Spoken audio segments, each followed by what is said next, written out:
and welcome to lecture 8.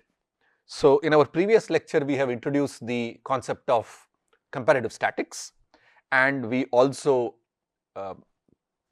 looked at an example where we did a before and after analysis by looking at two snapshots of an economic model, right.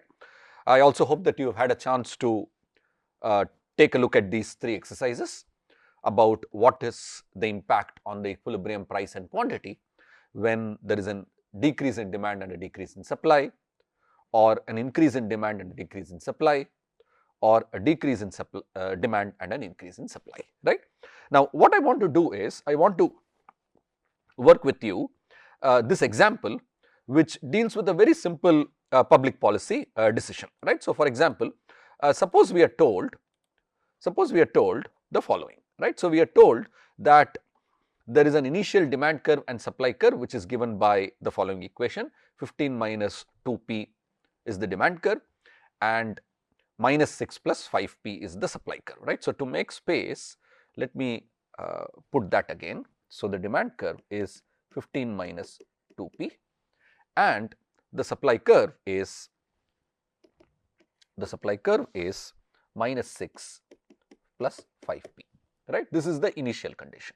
So, let us first graph the demand curve and the supply curve.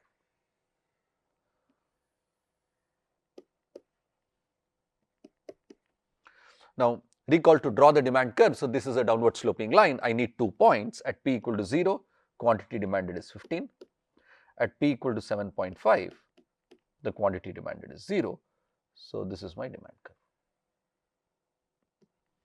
right. And my supply curve starts from, so my supply curve is minus 6 plus 5p. So, but notice now that for the supply curve, when if I put p equal to 0, q will be minus 6, right. Now, I can't have minus 6 as the quantity supplied. So, what this tells us is that unless the price reaches some level, the sellers do not have any incentive to bring their produce to the market, right. So, from here I can make out that if the price was 1.2 per unit, the quantity supplied is just going to be equal to 0, right.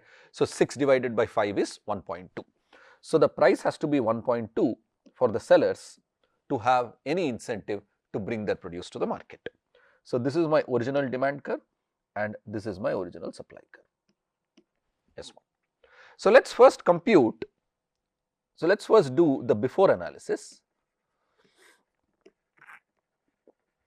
and identify what the equilibrium in the initial conditions are, right.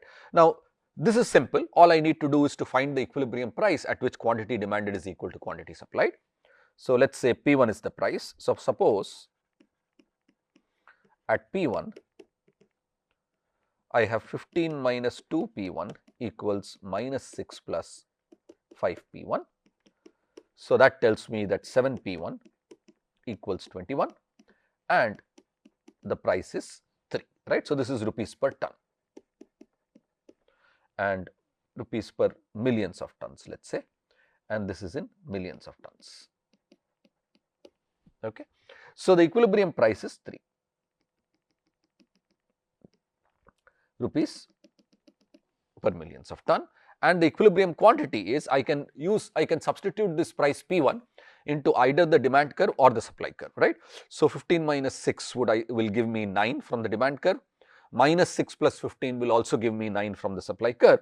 So, the initial equilibrium quantity traded is 9. So, in the initial condition, the equilibrium price is 3 per unit and the equilibrium quantity traded is 9 units, right. Now, notice the exogenous shock is the following, right. So, this is the exogenous shock, that suppose the government announces that it will buy 3.5 million tons of rice and store it for emergency. So, this is the exogenous part, right. What is the impact of this exogenous shock onto the equilibrium price and quantity? The other question that we are also interested in learning. So, this is one question that we would like to answer. The other question is, we would also want to know what has happened to private consumption.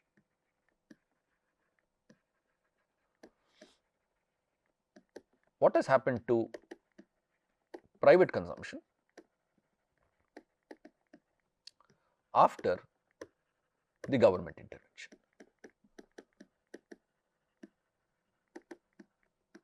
Right. So, in the after analysis, we want to find out two things. We want to find out what is the equilibrium price and equilibrium quantity, and what has happened to private consumption. And notice the government announces that it will buy 3.5 million tons, right. So, in the after analysis,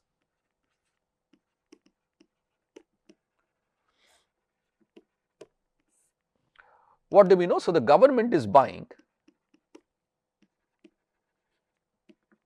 3.5 million tons, right. So, think of the government also as one other buyer, one other consumer, right. So, there are private consumers, consumers like us who are buying the good. There is also the government, right. So, now the government specifically states that I am going to buy 3.5 million tons and I am going to store it in the event of some emergency, right. So, the impact of this government announcement is that the demand curve is now going to change, right. So, recall the demand side focuses on the consumption side of the market. So, the government is going to buy 3.5 million tons. So, the new demand curve is going to be Q prime, and notice it says I am going to buy 3.5 million tons no matter what the price is, right. So, at every price, whatever was the original quantity demanded, that quantity demanded is going to shift to the right by 3.5 million tons. So, Q prime is going to be Q plus 3.5, which is 15 minus 2p, which was the original demand, plus 3.5. So, my Q prime is equal to 18.5 minus 2p, right. So, this is my new demand curve. This is my new demand curve. So, let us first draw the new demand curve. So, let me use a different color. So, this is 18.5 minus 2p. So, at p equals 9.25, quantity demanded is going to be 0, and at p equal to 0, the quantity demanded is going to be 18.5. So, this is essentially a parallel shift of the old demand curve from D1 to D2, which is 18.5. Okay. And now notice the equilibrium price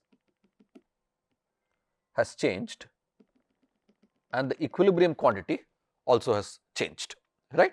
So, the equilibrium price has changed and the equilibrium quantity also has changed. So, what is my new equilibrium in the market? So, the new equilibrium in the market is going to be determined by, so let us get the new equilibrium. So, there is no change to the supply curve because there is no information given which is telling us that the supply curve has either shifted to the right or to the left, right. All we were told was that the government is going to buy 3.5 million tons. So, the new equilibrium is given by, so let us call the new equilibrium price to be P2. So, at P2, the quantity demanded is going to be 18.5 minus 2 P2 equals the quantity supplied, which is minus 6 plus 5 P2. So, this gives us 7 P2 equals 24.5. So, P2 equals rupees 3.5 per million ton, right. So, the fact that the demand has increased and the supply curve stayed the same tells us that the equilibrium price has increased from 3 to 3.5, and that has also led to an increase in the quantity traded. So, let us find out the new Q2. So, the new Q2 is, I can either use the new demand curve or the supply curve. If I use the new demand curve, it is 18.5 minus 2 times 3.5. So, 18.5 minus 7, which is 11.5. Or if I use the supply curve, notice I am going to get the same answer, right. So, minus 6 plus 5 times 3.5. Okay. So, that is going to give you 17.5 minus 11, which is going to give you 11.5. So, this is 11.5, which is 11.5. Okay. So, the first question was, what has happened to the equilibrium? Well, the equilibrium price has increased and the equilibrium quantity traded also has increased, right. So, to answer the first question, in the after analysis, so the equilibrium price has increased and the equilibrium quantity traded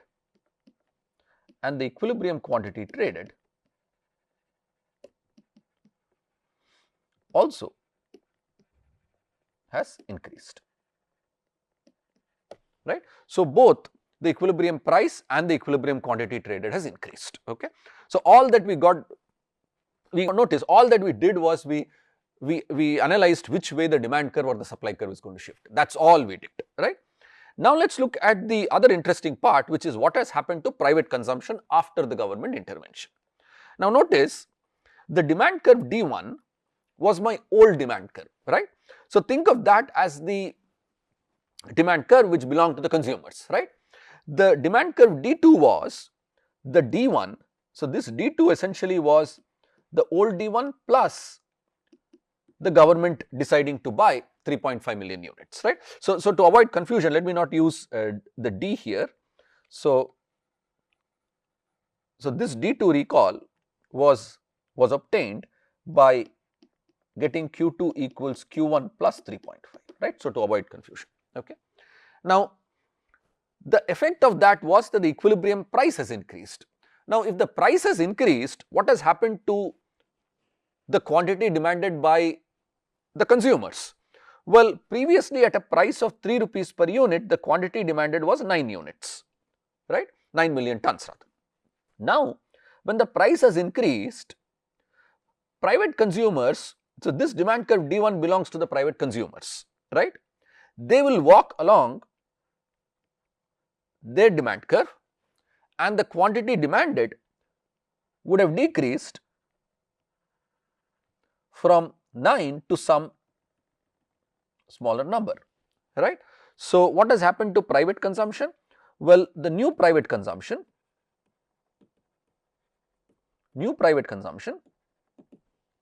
is essentially 15, which was the old demand curve is 15 minus 2p, this is the old demand curve, minus 2 times the price is now 3.5.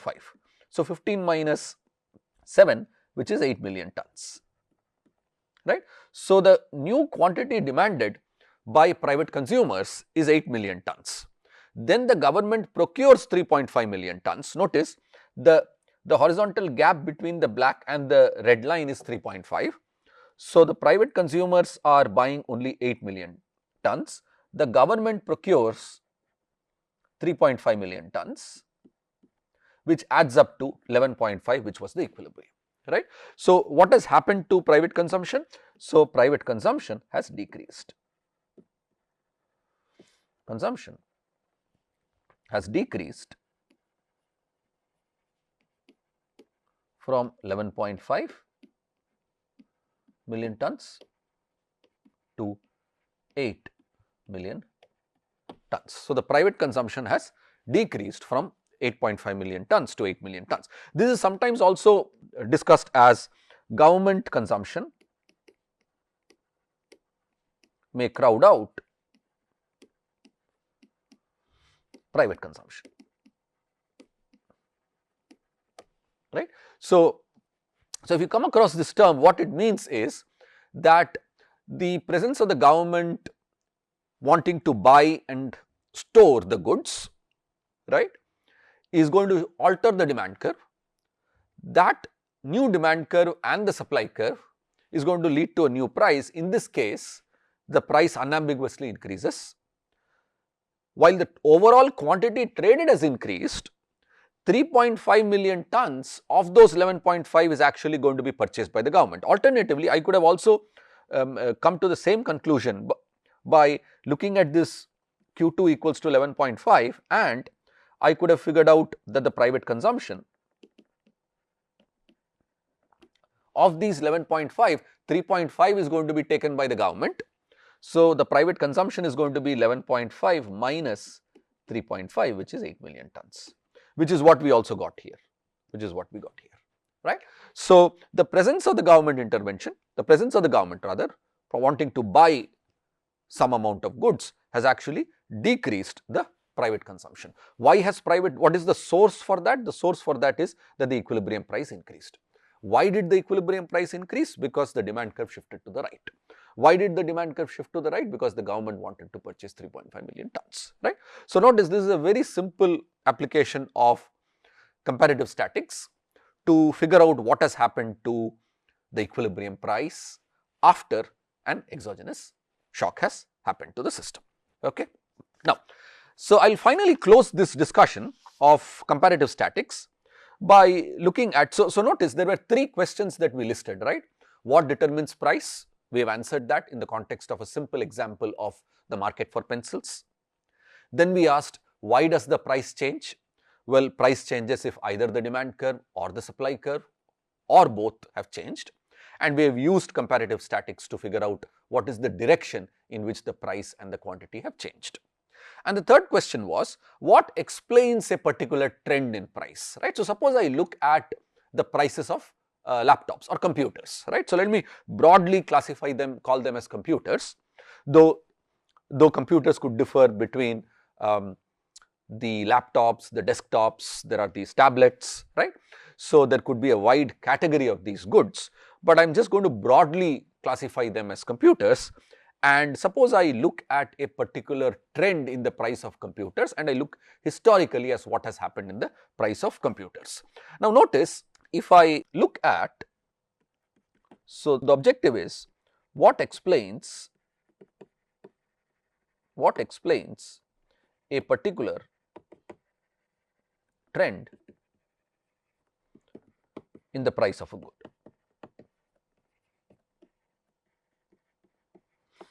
So, what explains a particular trend in the price of a good? And suppose the good that I am looking at is computers, right. So, let us say what explains a particular trend in the price of computers. Now, notice if I look at data historically, now I will be comparing the price of a laptop or a desktop today, which is let us say 75,000 or 1 lakh, with the price of a desktop or a laptop, let us say in 1980 or 1990. And that would the absolute values may not be correct, but what I can look at is some sort of a price index, right. So, suppose I take into account that the rupee value today and the rupee value in 1980 were not equivalent. So, 1 rupee in 1990 or 2000 and 1 rupee in 2025 are not equivalent. And suppose I sort of normalize all of these and construct a price index, and I look at the price of a particular good, right. So, let us say this is time. So, now notice this graph is different, right. So, I am looking at time and I am looking at price of computers,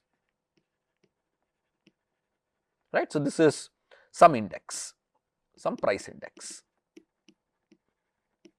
How was this price index constructed? That is not of particular importance now, but let us say the trend that I see is something like this, sort of a downward trend, right.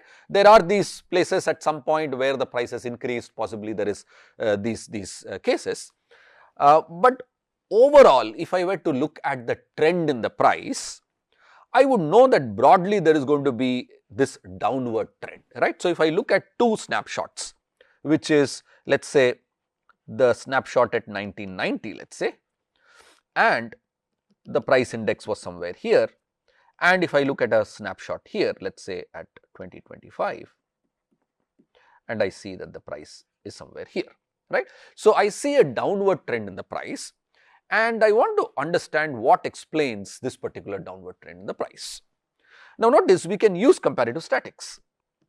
We have the powerful tool of comparative statics. So, use comparative statics to explain the trend. Okay. So, what I want to understand is that perhaps in 1990, the demand curve and supply curve were such that it led to a certain price, which was captured by this price index. Then in 2025, there was a demand curve and supply curve, which again gave me a new price index, which is given by the point which you see here, right. So, if I were to also parallelly look at demand and supply curves, right, demand and price, perhaps I have a demand curve here, I am going to call it as D 1990. I am going to have a supply curve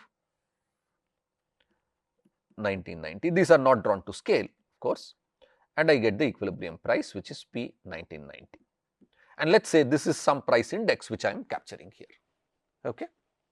Now, what can I say certainly between 1990 and 2025 about the, let us start with the demand side of the market, right. So let us look at demand for computers.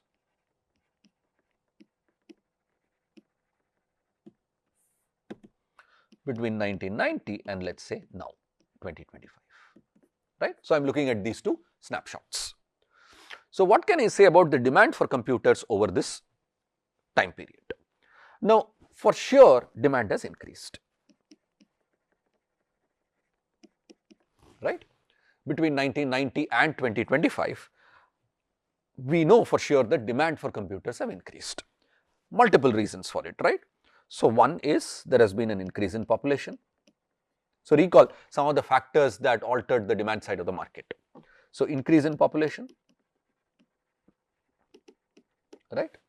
There could also be an increase in income, right, increase in income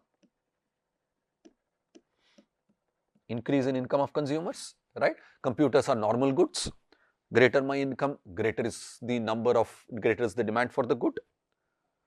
So, increase in population, increase in income, but more importantly, the critical aspect has been a change in the tastes and preferences, right. People have understood the advantage of doing things on computers, right. So things which take possibly about 10 minutes, if I had a large volume of data and I am using a calculator to compute, and possibly that is going to take 10 minutes, but if I use an Excel sheet, just automate a few things, within a few seconds I get the output, right. So, people have understood the advantage of doing things on the computer, right. Preparing documents on the computer are much more easier rather than typing it on your phone, or it is much easier, right.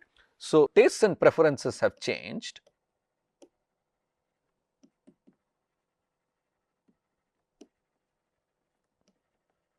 Tastes and preferences have changed, and what I mean by that is that consumers have understood the benefit or advantages, understood the benefits or advantages of using a computer, right. All of these factors unambiguously have caused the demand curve to shift to the right, right. So, I will just draw a new demand curve and I will just call it as D 2025, right. So, the demand curve has unambiguously shifted to the right, okay. But notice, so if I were to just sort of drag both these two lines here, if the supply curve had not changed and the demand curve in green has shifted to the right, the equilibrium price actually would have increased, right. So, let us make a note of that. We know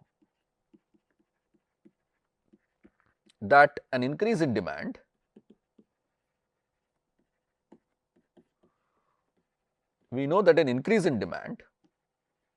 keeping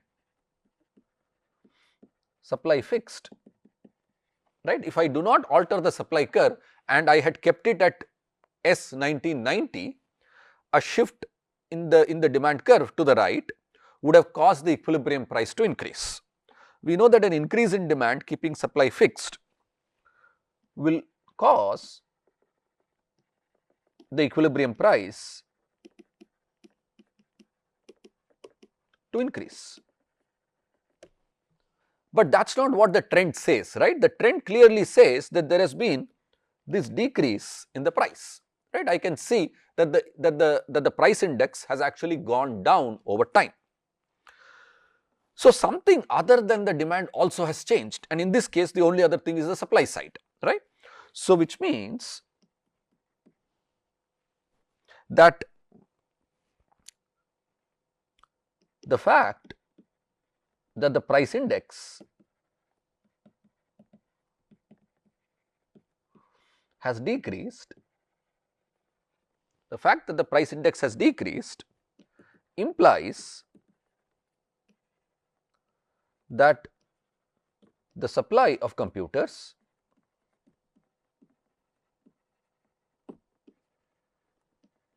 has also increased, right. So, in addition to the demand curve shifting to the right, the supply of computers also have increased, right. And not just that, notice if the supply curve were to just increase by this amount, that would not be good enough, right. The supply curve had to shift, and the supply curve had to shift more than the increase in demand, right. So, let us erase this dotted line.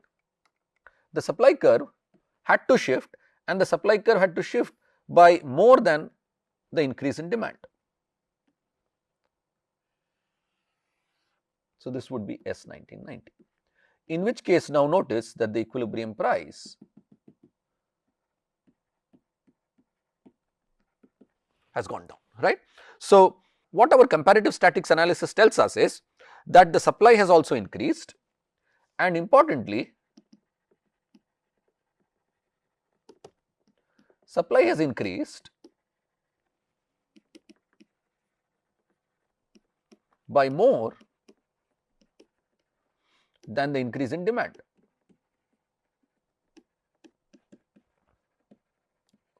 More than the increase in demand, right.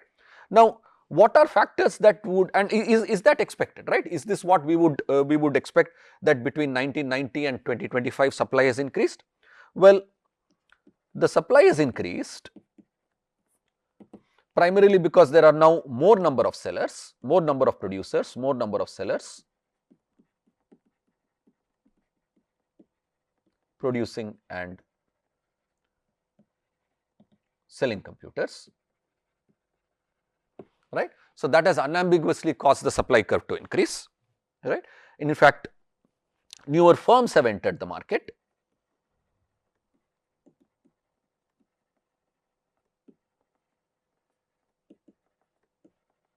right. Newer firms have entered the market and they are now producing and selling these computers.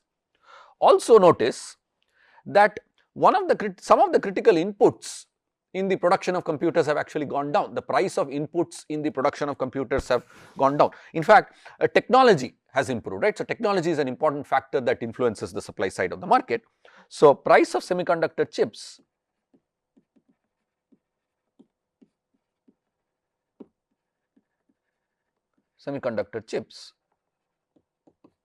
have gone down due to innovation and technological progress, right. So, the price of these inputs has actually gone down. So, in particular, semiconductor chips are the critical input in the production of computers. So, when the price of an input goes down, the supply increases, more firms have entered, there are more number of sellers. All of these have contributed to the supply curve shifting to the right. In fact, I just made a small error here. This should be S 2025, sorry about that. So, let us make the change S 2025, right. So, the supply curve has shifted and the supply has shifted by more than the increase in demand. So, notice the use of comparative, so we have just used comparative statics, nothing else, right. So, because there are, what are the things that we know? There are three things that we know. We now have enough information about how to find the equilibrium. We can use the demand curve and supply curve to find the equilibrium price.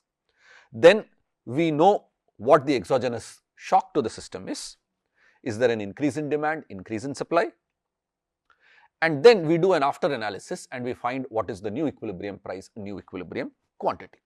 That allows us to explain a particular trend in the price of a good. So, similarly, if you look at historical data and look at price indexes of various goods and try and reason out why do I see a particular pattern, right. You can use comparative statics to explain why you see what you have seen, right. So, our next topic will be, we will take this from here. Our next topic will be introducing one additional tool, one new tool, which is called the price elasticity of demand, right. And price elasticity of demand will quantify the changes in quantity demanded, right. We will do that in our next class. Thank you.